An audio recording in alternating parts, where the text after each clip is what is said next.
नौकरानी हो तो ऐसी। ये कहानी है एक ऐसे बुजुर्ग आदमी की जिसकी देखभाल उसके बेटे और बहुओं से ज्यादा उसके नौकरानी माधुरी किया करती थी।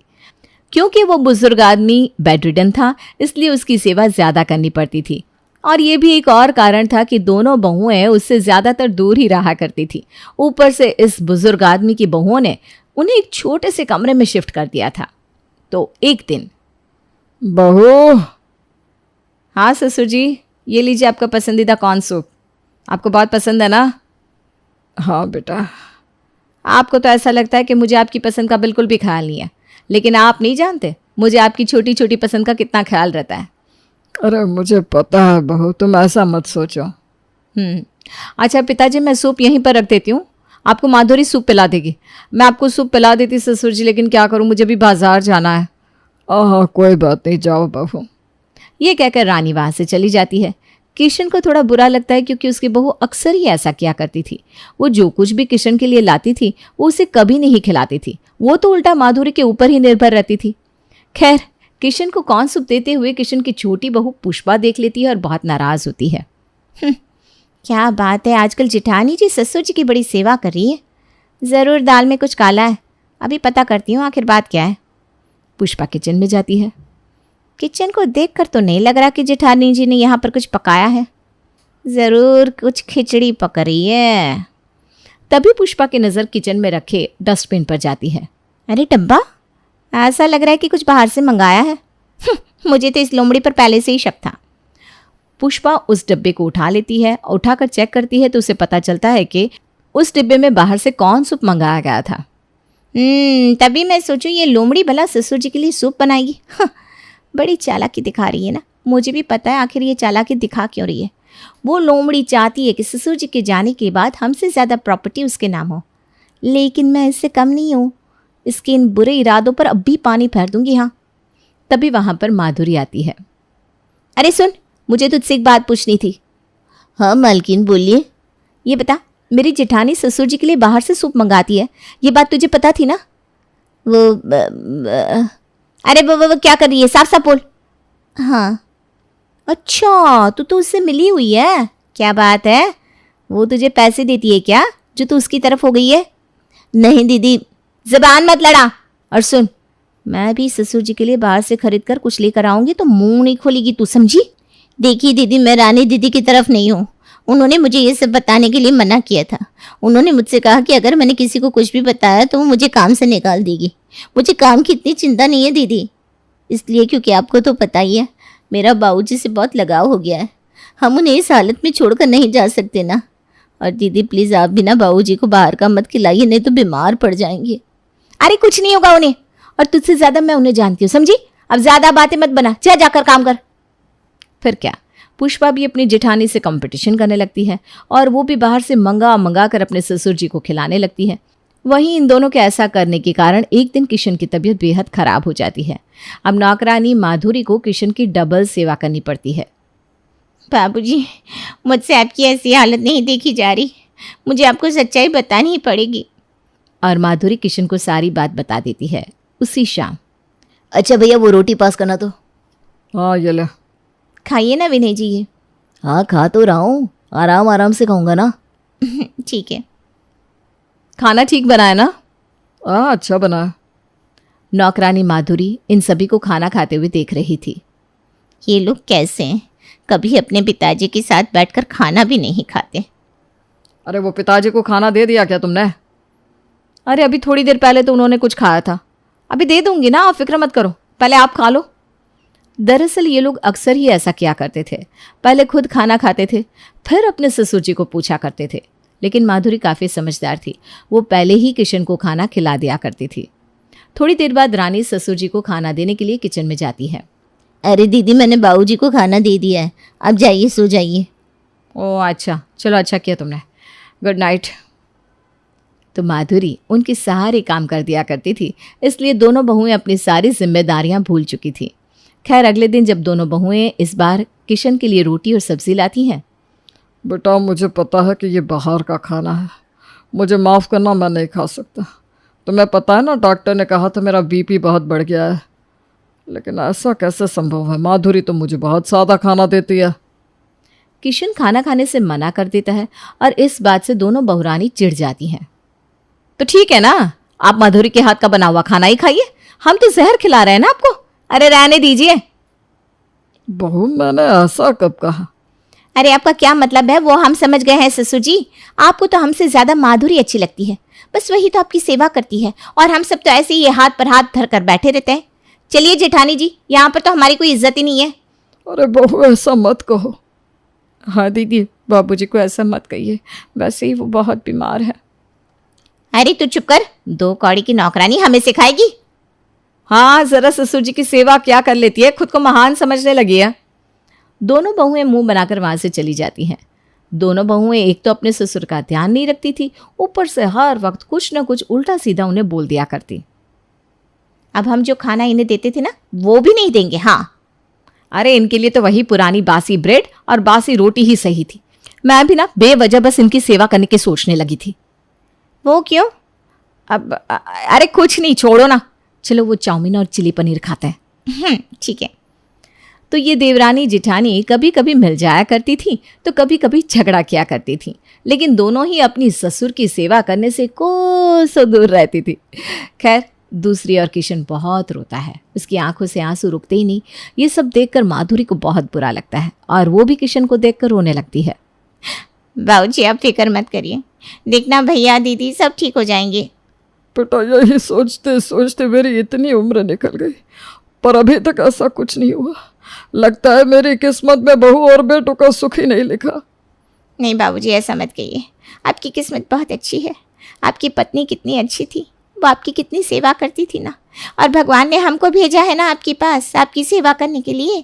तो आप इन सब बातों पर ध्यान मत दीजिए, हमारे होते हुए हम आपको कुछ भी नहीं होने देंगे और आपको ना हम ठीक करके ही रहेंगे। हाँ। इस तरह माधुरी किशन का आत्मविश्वास बढ़ाती है। किशन को भी माधुरी की ऐसी बातें सुनकर बहुत अच्छा लगता है। वो अपने आंसू पोंछता है और अपने बाएं हाथ को माधुरी के सर पर रखता है। खुश रह बेटा, सच में भगवान ने मुझे बेटी नहीं लेकिन बेटे के रूप में तुझे दिया। मैं भगवान का बहुत शुक्रगुजार हूँ। हम भी, जो हमको आप जैसे बाबूजी मिले, जो हमको यहाँ रहने देते हैं, खाने को देते हैं, और सबसे बड़ी बात, हमें एक पिताजी का प्यार देते हैं।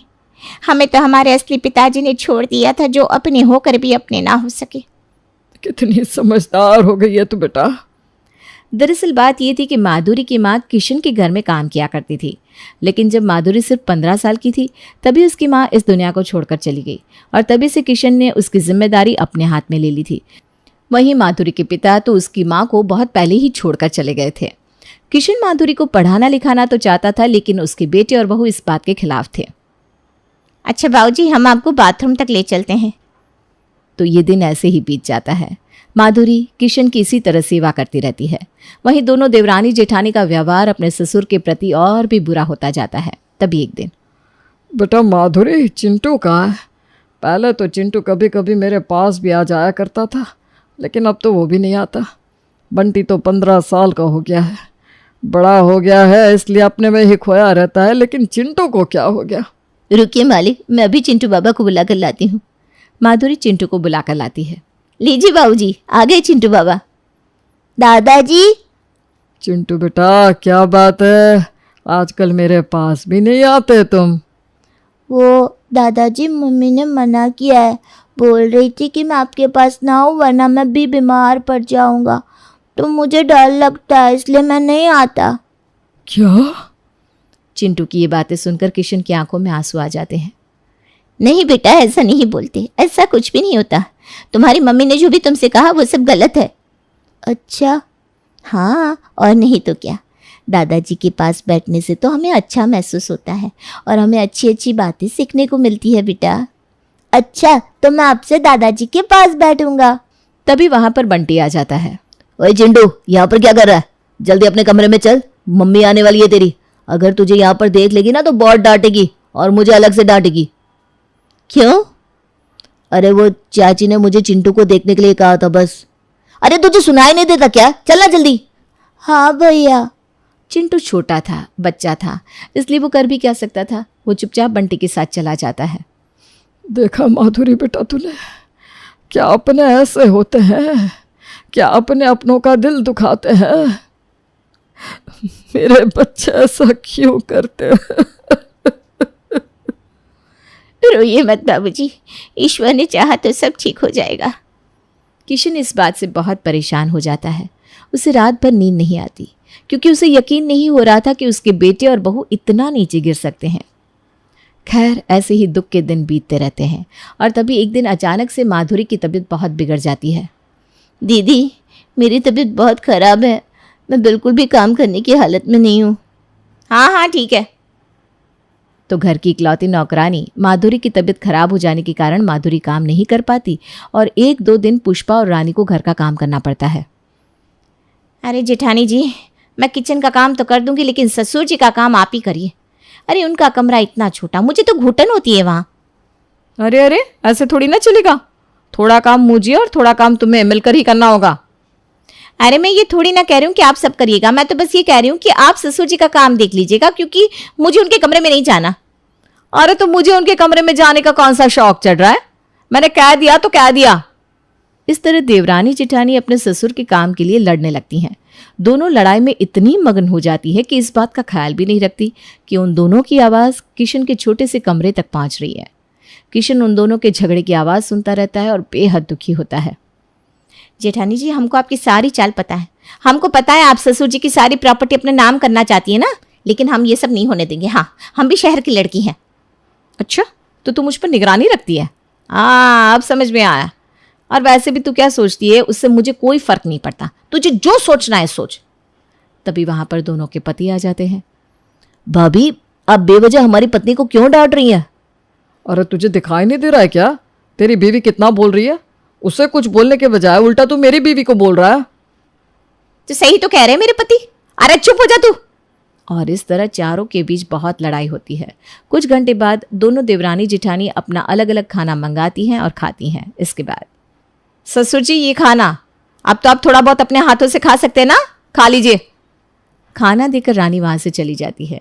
रानी ने कोई खाना नहीं बनाया था, बल्कि उसने अपने ससुर जी को कल की बासी रोटी दे दी थी।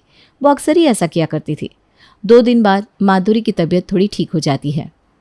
बाबूजी, आप तो बहुत कमज़ोर लग रहे हैं। बेटा, मेरी बहू अभी भी मुझे बासी खाना दे रही थी तो मैं खाना नहीं खा रहा था, चुपचाप कोने में रख देता था। वो देख, वो पड़ी रोटियां। हे भगवान, अब हम क्या कहें। अभी हम आपके लिए ताज़ा ताज़ा खाना बनाकर ले आ रहे हैं, ठीक है? माधुरी जल्दी से किशन के लिए खाना बनाकर लाती है और उसे खिलाने लगती है। बेटा, अगर तू ना हो तो मैं तो इस घर में जिंदा ही ना रहूं। ऐसे मत बोलिए बाबूजी, आपको कुछ नहीं होगा। माधुरी बेचारी ऐसे ही किशन का ध्यान रखती रहती है। किशन के घर में ऐसे ही गड़बड़ चलती रहती। तभी एक रात सभी लोग किशन के कमरे में जाते हैं, जहां माधुरी नीचे चटाई बिछाकर सो रही थी। तुम सब? आप सब? माधुरी, मासूम बनने का नाटक काफी अच्छा कर लेती हो तुम। क्या? ये क्या बोल रहा है तू विनय? हाँ मालिक, आप अचानक ऐसा क्यों बोल रहे हैं? अरे शक्ल तो देखो कितनी भोली बना रखी है। कोई इसकी शक्ल देखकर ये नहीं बोल पाएगा कि ये कितनी बड़ी चोर है। माधुरी, तूने तो जिस थाली में खाया उसी थाली में छेद कर दिया। सच में मन तो करता है इसे अब भी धक्के मारकर निकाल दूं।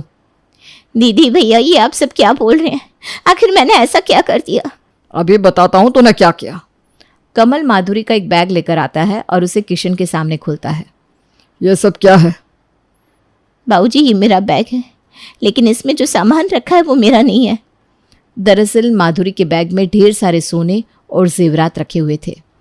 गौर से देखिए पिताजी, ये सारे जेवर रानी और पुष्पा के हैं। ये आज रात को चोरी करके इस घर से भागने वाली थी। वो तो अच्छा हुआ कि बंटी ने इसे किसी से कॉल पर बातें करते हुए सुन लिया था और इसने हम सबको बता दिया। क्यों बंटी बेटा, मैं सही बोल रहा हूं ना? हाँ दादाजी। अरे देखते क्या हो जी, जल्दी पुलिस को बुलाओ। नहीं नहीं दीदी, यकीन कीजिए, हमने कुछ भी नहीं किया, भगवान कसम। तभी किशन जोर जोर से हंसने लगता है। अरे ससुर जी, आप ठीक तो हैं? मैं तो ठीक हूँ, लेकिन जो आगे होने वाला है ये सुनकर तुम सब ठीक नहीं रहोगे। पिताजी क्या बोल रहे हैं आप? तुम लोगों को क्या लगा कि जासूसी करना सिर्फ तुम लोगों को ही आता है? अरे तुम लोगों की इन हरकतों के बारे में माधुरी को पहले ही सब कुछ पता चल गया था। मुझे पता है कि तुम लोग माधुरी को फंसाने के लिए ये सब कर रहे हो, अरे पिताजी, हम भला ऐसा क्यों करेंगे? क्योंकि तुम लोगों को ये बात पता चल गई थी कि मैं अपनी जायदाद का हिस्सा माधुरी को देने वाला हूँ और आधा हिस्सा वृद्धाश्रम बनवाने के लिए देने वाला हूँ।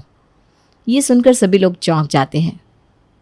हाँ कमल भैया, हमने आप सबकी सारी बात सुन ली थी और बाबूजी को बता दिया था। अरे कमल, तुम इतने नीचे गिर गए कि अपने इस बेहुदा प्लान में अपने बेटे बंटी को भी शामिल कर लिया।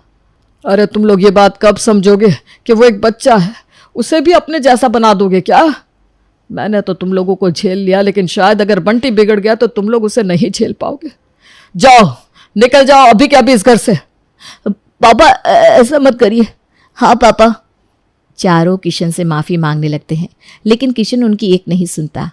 वादे के मुताबिक किशन अपनी नौकरानी माधुरी को अपने जायदाद का कुछ हिस्सा देता है और बाकी के हिस्से से एक वृद्धाश्रम बनवा देता है, जिसकी निगरानी माधुरी करती है। एक दिन माधुरी किशन को व्हील चेयर में वृद्धाश्रम ले जाती है। माधुरी बेटा, तुम जो कर रही हो ना, बहुत नेक काम है। हमारी दुआएं तुम्हारे साथ है। हाँ माता जी, लेकिन ये काम किशन बाबूजी के बिना असंभव था। असली दुआओं के हकदार तो ये हैं।